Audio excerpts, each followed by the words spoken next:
Hey guys, Kenny here.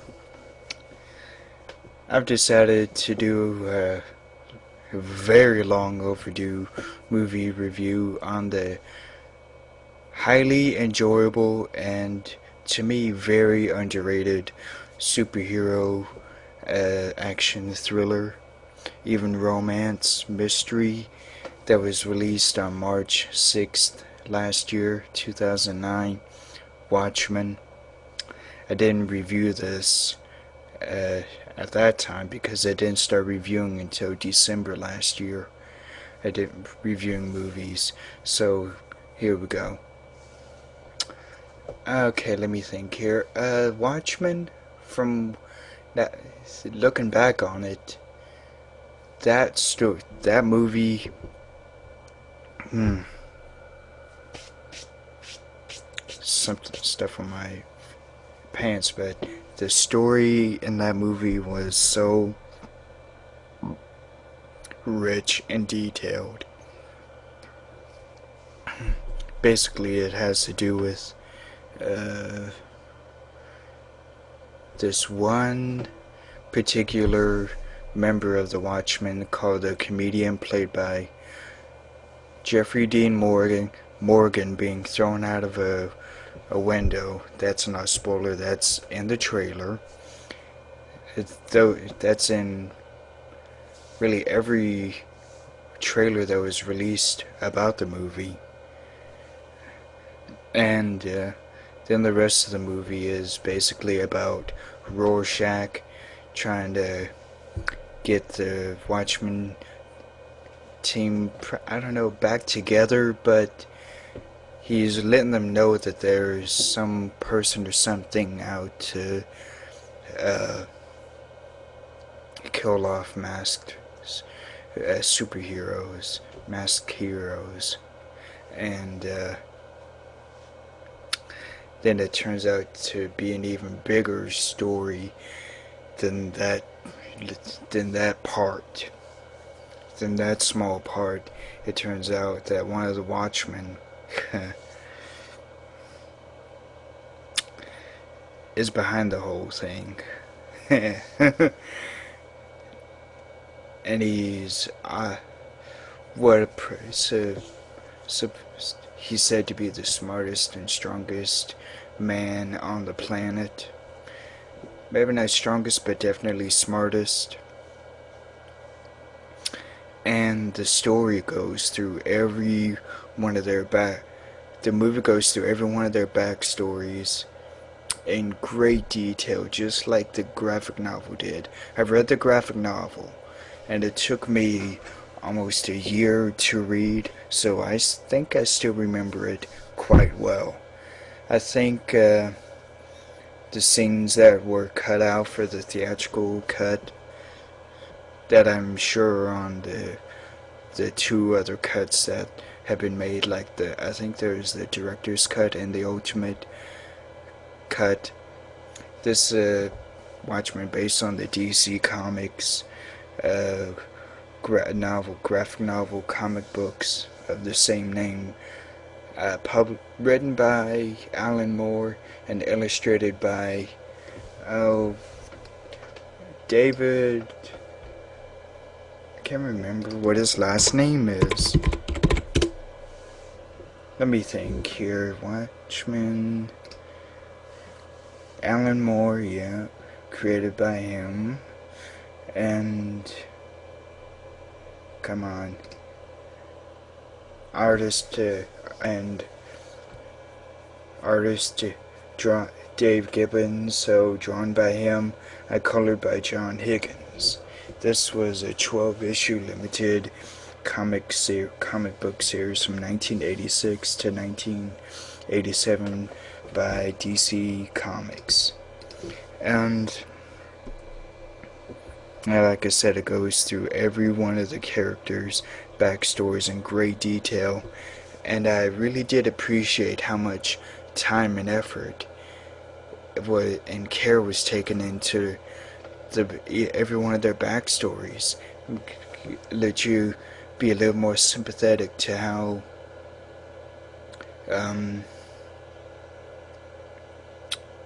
tough their lives had become at this time, when this at the time of this actual story begins. Then the special effects. Oh.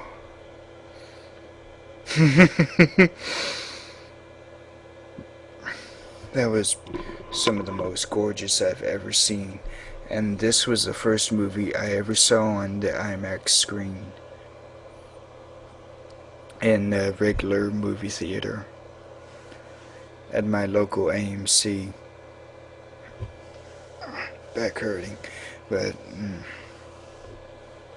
the special effects were gorgeous on every level. And I didn't mind Dr. Manhattan being, quote unquote, new through the whole thing. No big deal, really. I know there was a big controversy, but to me that wasn't a big deal.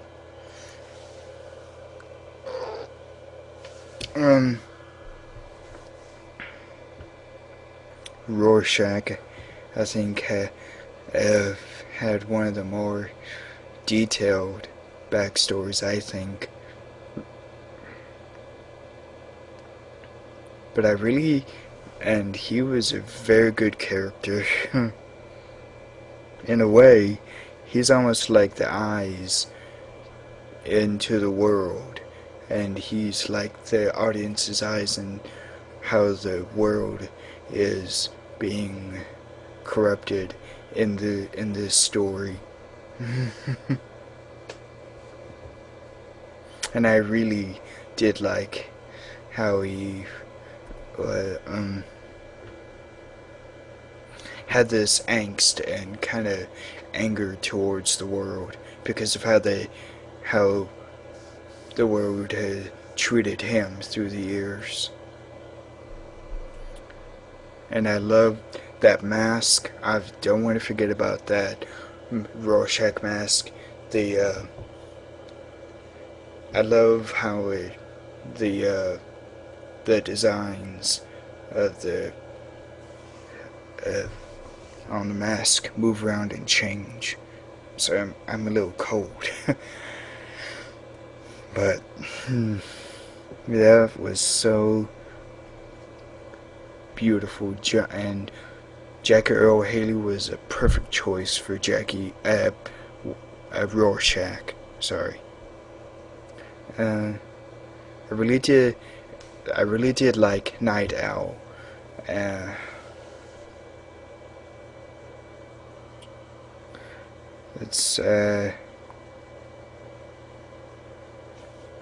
Forgot his name.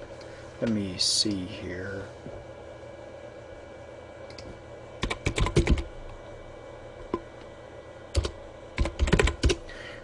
I'm sorry, I forgot his name.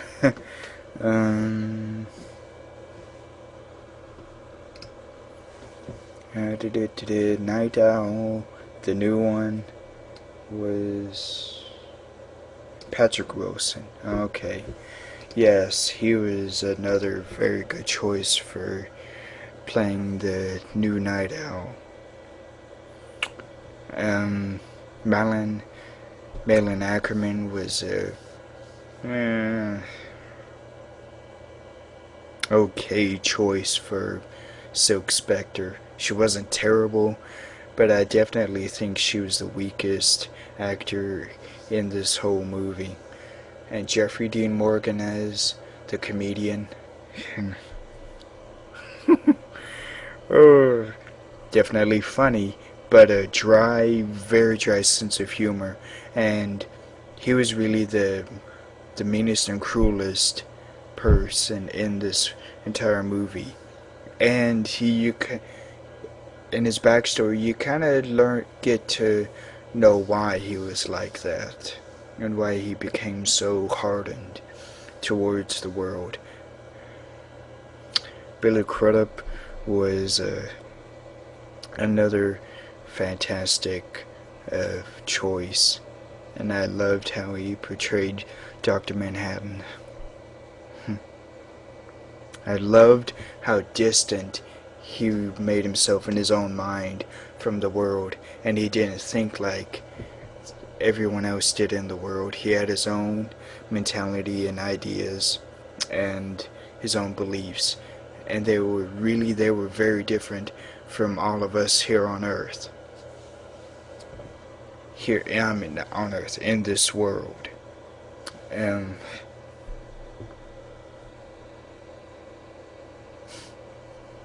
he was such a sad character. I really did feel sympathetic towards him because he was on Earth for a good part of the movie, and then he was on another planet for the rest of the movie. And we really get to understand and feel sad for why he ended up there, and I learned a little more about his backstory on that planet. I think it's Mars. And he was so broken up. I feel like I'm almost gonna cry talking about him.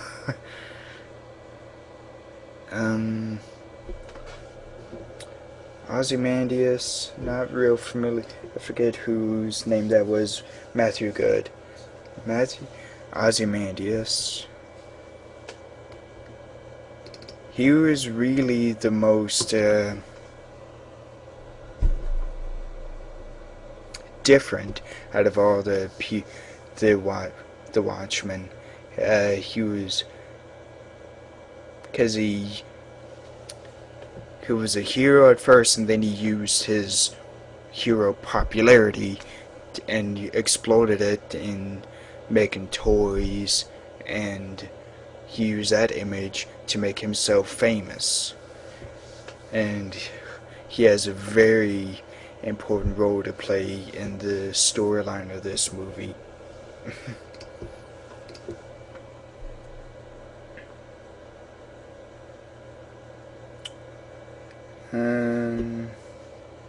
Carla Gugino. Oh, she was and she was a very good actress in this. She was the Stanley Jupiter, the first Silk Spectre. She is the mother of the new Silk Spectre, played by Malin Ackerman. I really did enjoy seeing her. She was also she was the most tortured character in this entire movie because of one particular character. I'm not going to say who that is.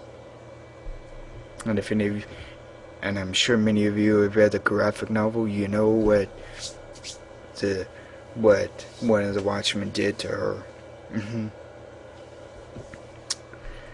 And I thought she played that mother character perfect. I really think she was the perfect right choice for that role.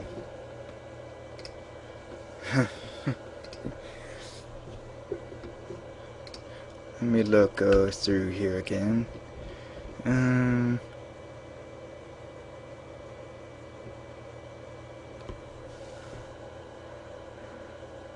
Oh, Stephen McCaddy, Hollis Mason, the first Night Owl. He was another very good choice in this. I don't remember him very well, but I really was happy with how he was portrayed. And